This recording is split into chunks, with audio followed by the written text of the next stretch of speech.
discurso sino las acciones. O sea, un discurso más de sospecha y de contundencia en términos del análisis dice: no le creamos a las palabras, sino creámosles a los hechos y analicemos los hechos. Y ahí, digamos, también hay una alternativa de análisis al análisis de discurso. Entonces, uno podría, digamos, desde el análisis clásico decir la correlación de fuerzas nos da para, y en ese sentido, digamos, surge una nueva realidad que sería el análisis de los intereses de las personas que están en la confrontación política. Pero digamos que aquí hay un elemento importante y es cómo la comunicación se entra a instrumentalizar para el juego político.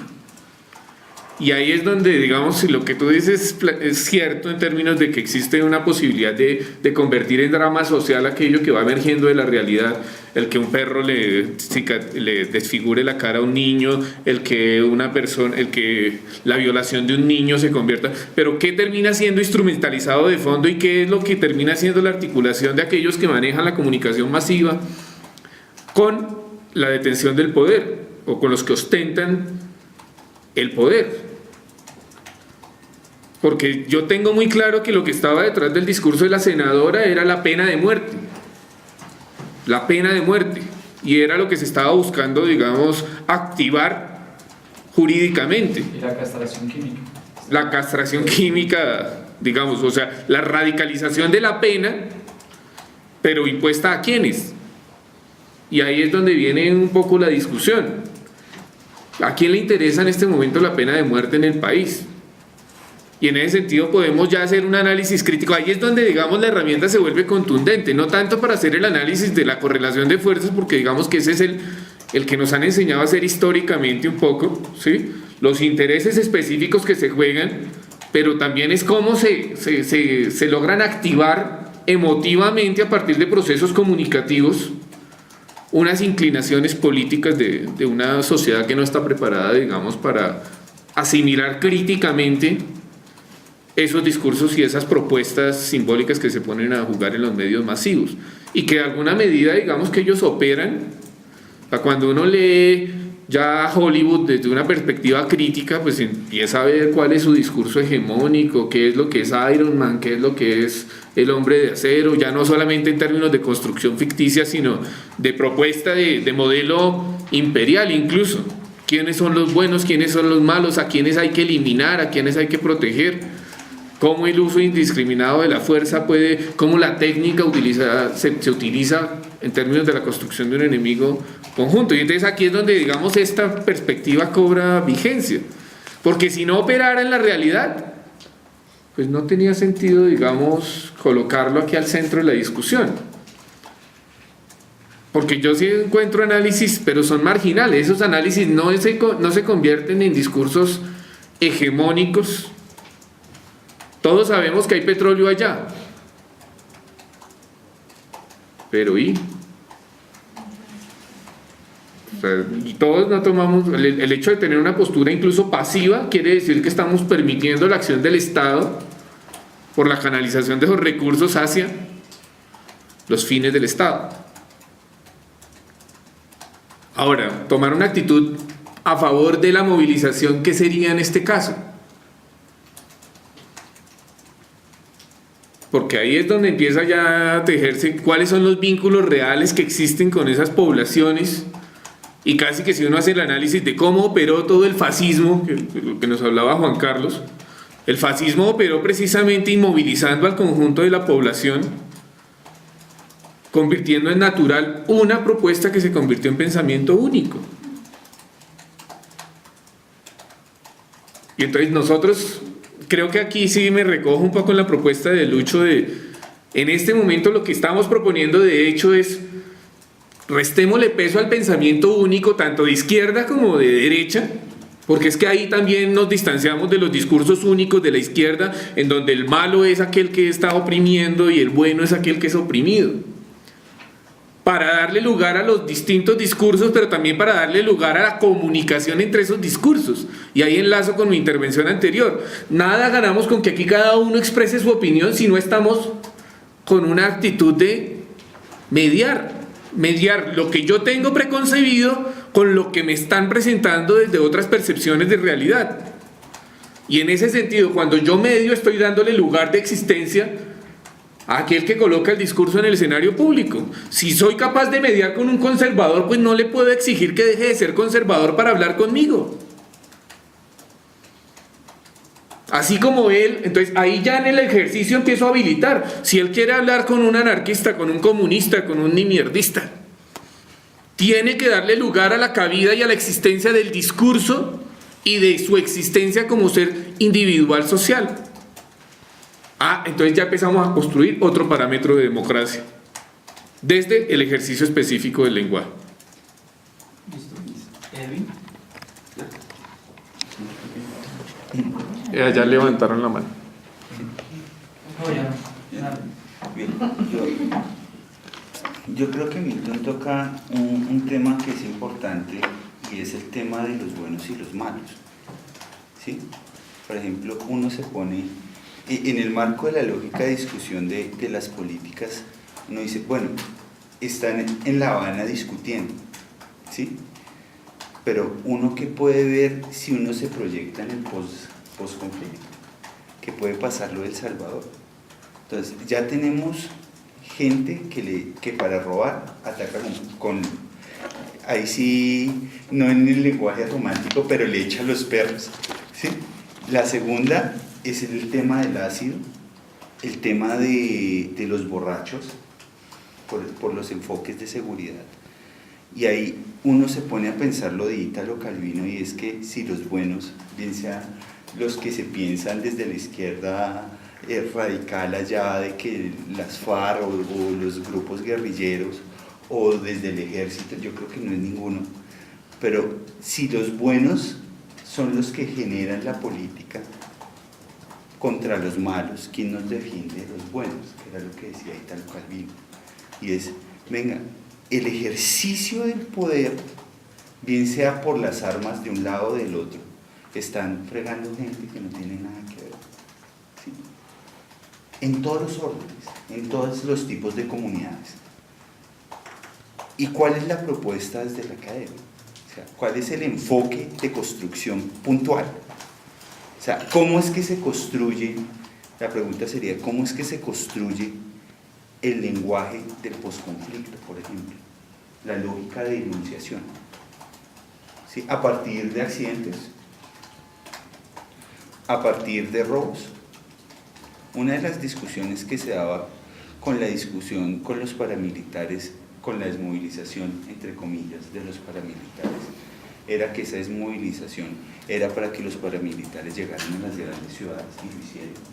Ahí está todo lo de las BACRIM y las DOT, que son delincuencia organizada transnacional. O sea, ya las grandes ciudades, incluso Bogotá, o sea, todos los atentados que han pasado, todo ese ejercicio, ha sido también fruto de las políticas, ¿sí? Sí, la política era justicia y paz, desmovilícelos, pero venga, no, es que empezaron a operar también fue en las ciudades y a operativizar todo el enfoque ahí. Y uno no tiene que ser muy hábil en el discurso para decir, venga, ¿qué pasaría? ¿Qué pasa después de la negociación? Listo, conseguimos la paz firmada. ¿Qué pasa en las ciudades donde estaban las FARC? ¿Qué pasa si no todos se quieren desmovilizar? Porque esa opción en la óptica de política no se está discutiendo ni se está pensando. Y es importante decirlo. ¿Sí? ¿Cómo es que se va a construir esos nuevos senderos? Venga, es no ser inocentes, ¿sí? El narcotráfico da billete. Por ejemplo, el tema de las micromafias que se están haciendo en el país, eso da billete.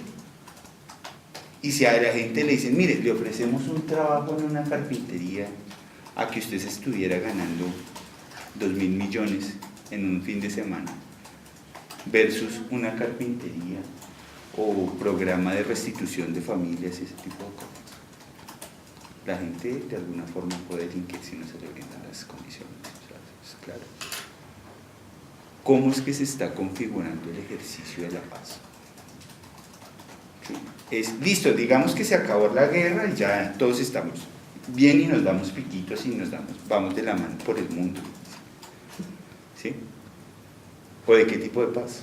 La de los campos de la paz que quedan ahí en la 170, todo el mundo muerto y ya. Por ejemplo, hay más de 6.000 minas en un rango de 100 kilómetros en el Putumayo. Y los mismos manes de las FARC dicen, man, no sabemos dónde las pusimos. ¿Cómo se proyecta el ejercicio de la política? Incluso desde ya el ejercicio de la política, en el afán de explicarlo desde la academia, no está en el Estado, está con actores públicos, privados. ¿Eso qué implica? Que usted como agente participativo, población civil, ciudadano, quiere participar, sí, levanta la mano, chévere, pero ya puede usted inmiscuirse en la política. ¿Cuál es el ejercicio de reconstrucción de lo que es el país en la actualidad? Incluso en términos geopolíticos. Gran parte del país, por ejemplo, hablábamos de minería ilegal, pero la minería ilegal nos está contaminando a más de 700 años los afluentes de agua. ¿Sí? En términos, por ejemplo, de la explotación con mercurio y con arsénico, ese tipo de cosas. Ahí el ejercicio es cómo, por ejemplo, ya por encima de los referenciales se está hablando de una cosa que es la gobernanza multinivel, y es el gobierno central versus gobierno departamental y municipal enfocados a un mismo sitio. Y eso transforma las lógicas de actuación. Pero también desde la academia se deben establecer estrategias para concientizar a la gente de afuera, del común, de la calle, de cómo el sistema de reparación no parte de que alguien nos represente en el Estado, sino que se creen estrategias de supervisión y vigilancia desde la misma gente. Porque si no nos van a llenar de cámaras en todos lados, ¿sí? Y menos en el baño, porque esa es la única parte donde usted se quita todo y no lo pueden vigilar, porque eso ya sería obscenidad, ¿sí? Pero ya el Estado está en todo lado de su casa y traten de analizarlo, de verdad que es así. Dejo hacerlo. Bueno, listo. ¿Profe? No, lo bueno es como una curiosidad. En los discursos últimos y en las lecturas recientes que uno mira, muy ligado con estas lecturas epistemológicas, veo que hay dos conceptos que se invisibilizan. No aparecen en estos textos. ¿Cuál? El uno es claro y yo me lo explicaría, el otro no sé por qué lo tenemos perdido. Los conceptos de poder y Estado desaparecen. Parece que se da por hecho de que estamos hablando de eso, pero en el discurso de la maestra, ni el de Müller, ni en muchos otros textos, esos dos conceptos, bueno, el Estado era lógico que se invisibilizaran. Es la crisis de Estado y nadie quiere hablar de Estado. Y se empezó a hablar de gobierno y gobernanza en el discurso. Para los norteamericanos el concepto de Estado es ajeno. En ellos no existe el concepto de Estado. En los gringos existe el concepto de gobierno. El gobierno es el Estado, porque son pragmáticos y ellos entienden lo práctico. El Estado es un concepto demasiado abstracto. Para los de la herencia europea baleamos el Estado de alguna manera, ¿cierto? Pero curiosamente en esto, y bueno, y aparece el Estado más como el aparato administrativo, pero no es la connotación política que uno entiende que tiene el Estado, que se invisibiliza. Eso me parece sospechoso, ¿viste? El discurso. ¿Sí? Por eso yo, entendiendo que en el marco de estos discursos hay un discurso como el de Arturo Escobar. Arturo Escobar sí es claro, o sea, cuando uno habla de desarrollo local, que se puso de una manera de moda con la descentralización, el único discurso que yo conozco potente es el discurso de Arturo Escobar en la reinvención del tercer mundo, que forma parte de todos estos discursos constructivistas del lenguaje, pero que pone que al centro del problema está el poder. Y en eso hace ruptura con todos los teóricos de economía de crecimiento, todos los teóricos de la economía, incluido el marxismo, que habían puesto más era la economía como el centro uniforme del poder. Y Arturo Escobar dice el problema es la localidad, la economía del poder. Y curiosamente el discurso está ligado al problema del poder. El que tiene el discurso tiene el poder y después tiene el discurso. Yo no lo separo. Pero fíjate que usted viene en Müller o vean la otra autora, pues, interesantes las reflexiones, pero esos dos conceptos, lo digo como que de pronto no es si ustedes lo han encontrado, no voy a mirar y no lo encuentro. Digo, pucha, ¿qué pasó aquí? Es más, me parece sospechosísimo que se invisibilice eso y me parece que la sospecha no es gratuita, digamos así. Y la segunda cosa, digamos, eso ya como mirando los textos, porque todos lo repetimos, pero hay ausencias que me parecen, o sí, o ya se dan por entendido que no, que eso ya se entiende que existe, el poder no discute. Pero ahí sí, como dicen las mujeres, lo que no se nombra no existe. Sí, y por eso las mujeres llegan de que en eso son nominalistas y yo los respeto porque, y más cuando uno entiende a Maturana, lo que no se nombra no existe. Y si ahorita dejó de nombrar el Estado y el poder, es porque no existe. Y curiosamente, entonces viene algo que también me aparece, está como más rico. Y es que me da la sensación que a partir de la implementación del modelo neoliberal, que está ligado a algunos discursos, llamados los discursos posmodernos, y en metodología aparece la etnomitología, y en teoría económica aparece lo que se llama el public choice, y todo ese discurso individualista.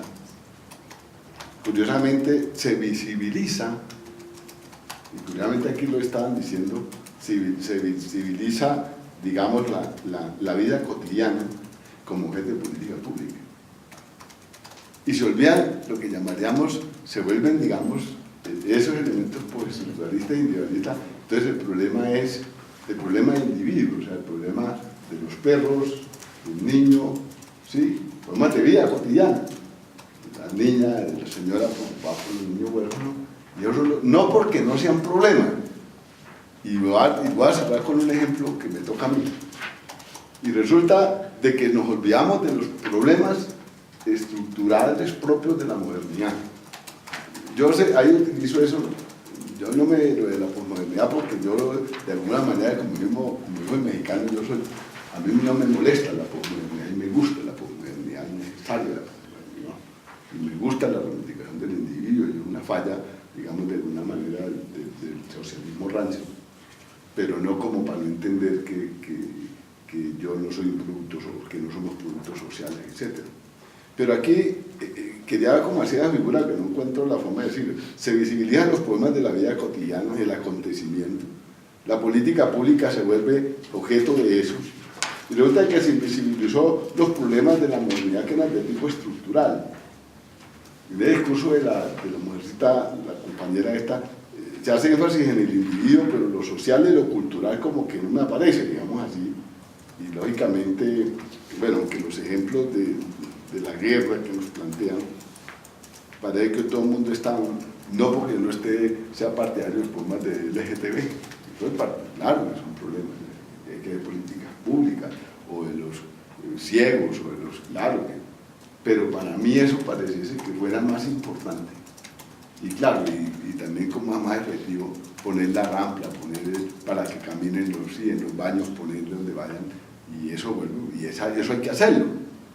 Pero se invisibilizó lo estructural, se invisibilizó, ahí sí los problemas estructurales de la sociedad. ¿Sí? Claro, está ligado a políticas, lo llamamos de políticas preventivas, que eran obligatorias, se pararon a políticas del neoliberalismo, que eran políticas curativas, de que hay a políticas focalizadas, ¿se acuerdan? O sea, lo cotidiano permite políticas focalizadas. Hay un enfermo y nos vamos el enfermo, pero no vamos a resolver el problema de la salud. Y bueno, y esto eso me llama la atención, no sé si sea una mala percepción, estoy mirando muy bajo y no alcanzo a ver todo el bosque, digamos así, en una lectura y haciendo que uno dice, uy, miércoles, ¿qué está pasando acá? Lógicamente, dos ejemplos que tendría. Cuando se levantaban las políticas de descentralización en el país, en los 80, 90, en el 68, se hizo con el fin de evitar la protesta social regional que tenía alcances nacionales. Y parte de la estrategia política del Estado fue descentralizar los procesos para que se centralizaran los conflictos. Cuando terminó el gobierno de Santos, yo estaba dictando clase, pusieron ahí una ala que se llama Desarrollo Local, y dije yo, pero muéstrenme bibliografía sobre eso. todo el mundo, no había sobre eso nada.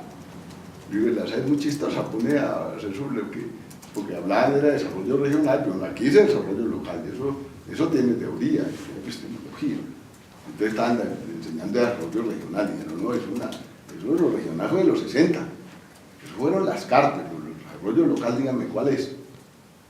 Entonces ahí tenemos que hablar de otra cosa, digamos así. Entonces, hablando, digamos, como en esa ubicación, habían como un libro, una situación particular.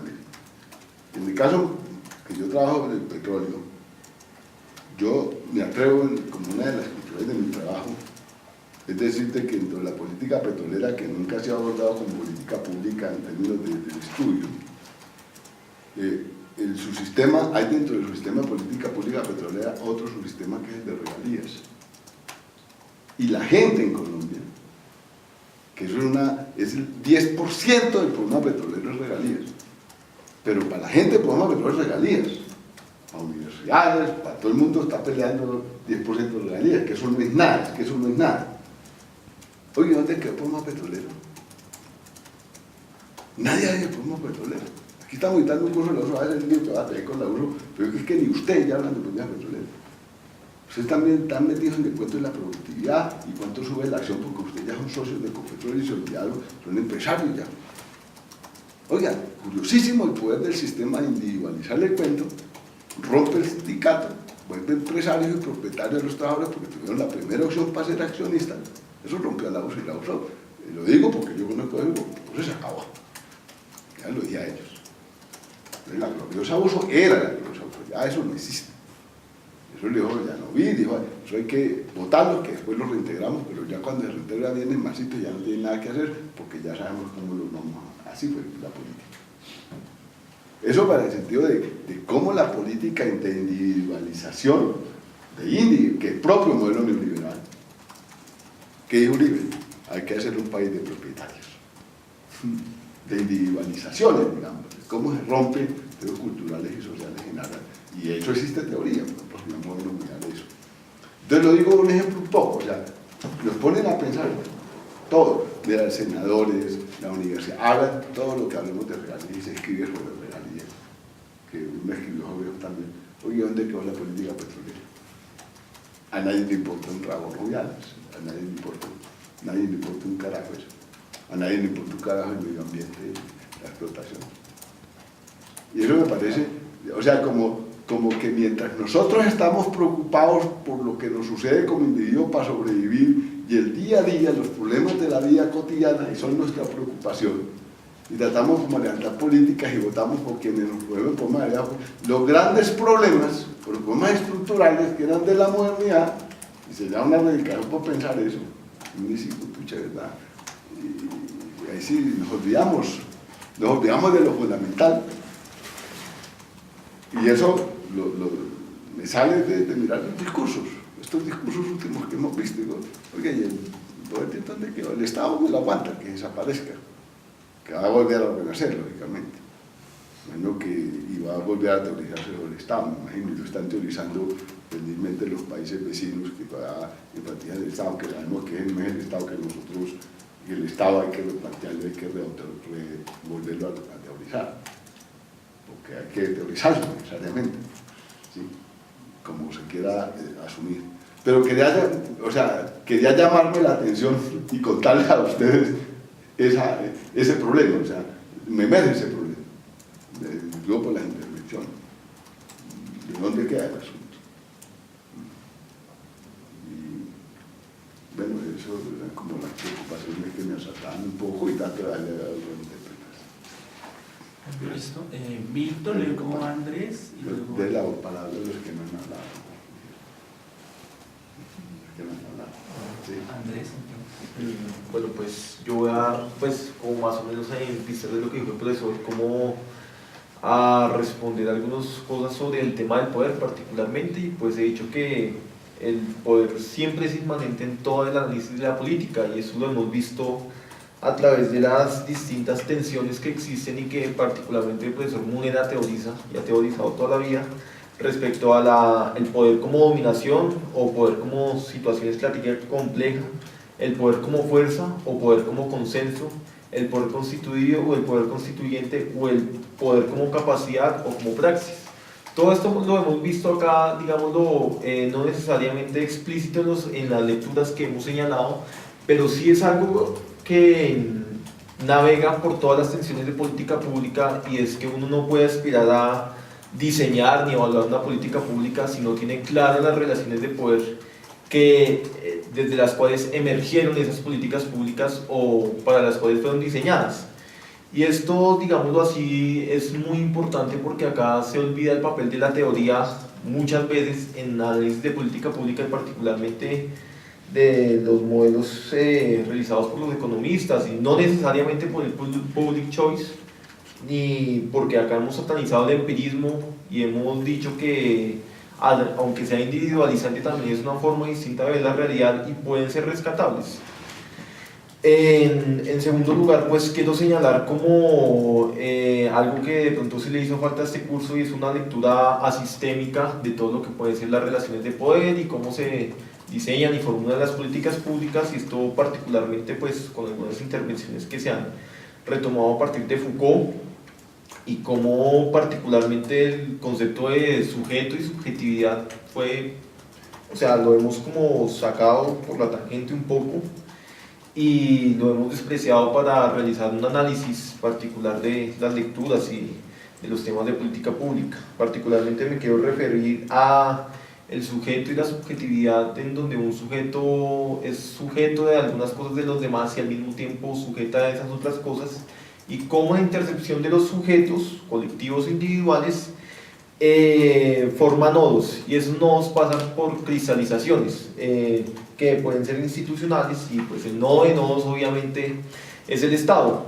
Todo esto nos sirve para señalar que particularmente lo que hemos discutido acá acerca de los perros, o el problema de lo que señalaba la senadora Jiménez, cómo esas relaciones de micropoder que se dan en la sociedad han sido, digámoslo así, olvidadas en el momento de diseñar las políticas públicas, que así se ha mirado más como la estructura que esas las relaciones de macropoder y mesopoder, y no esas relaciones de micropoder que se gestan al interior de la sociedad, y cómo, digamos, volver a ver todos esos procesos donde grupos de presión, sujetos individuales o sujetos colectivos tienen una lucha constante, unas relaciones de poder. Se pueden realizar políticas públicas que realmente atiendan las necesidades de la mayor parte de la población posible, y no necesariamente tendan a la focalización. Deben tender más bien como como a ser un árbitro entre esas relaciones de poder que se gestan en la sociedad, buscando pues que en realidad esas intersecciones de los sujetos tengan mayor coexistencia. Eso era lo que quería señalar. Correcto, Milton.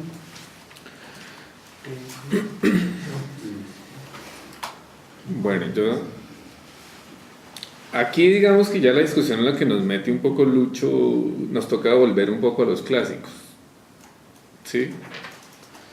Si yo me meto en la discusión de, primero, cómo pensamos el seminario que hemos trabajado, de alguna medida nosotros estamos problematizando un elemento que se supone, claro, política pública, metodología de investigación en políticas públicas. O sea que sí hay posibilidad de hacer investigación a partir de las políticas públicas. O nos estamos contradiciendo, o definitivamente lo utilizamos como anzuelo para... Pero yo creo que no, que existen unas políticas públicas, que existe una acción del Estado, que existe una acción de administración, y que existe incluso una posibilidad de democratización de esas políticas públicas, que de hecho incluso lo mejor, ya metiéndonos en las discusiones del poder, es también utilizar los marcos normativos para limitar el poder, que también nos lo enseña el queridísimo profesor Leopoldo Múnera, pero quien también tiene toda su base construida sobre modelos europeos, que no nos dice nada de comunidad, que no nos dice nada de algo que no esté dentro del papel del conocimiento en ese escenario, en esa configuración de poder. Y volviendo a los clásicos, entonces me toca decir, ¿qué nos planteaba Engels con relación a la libertad?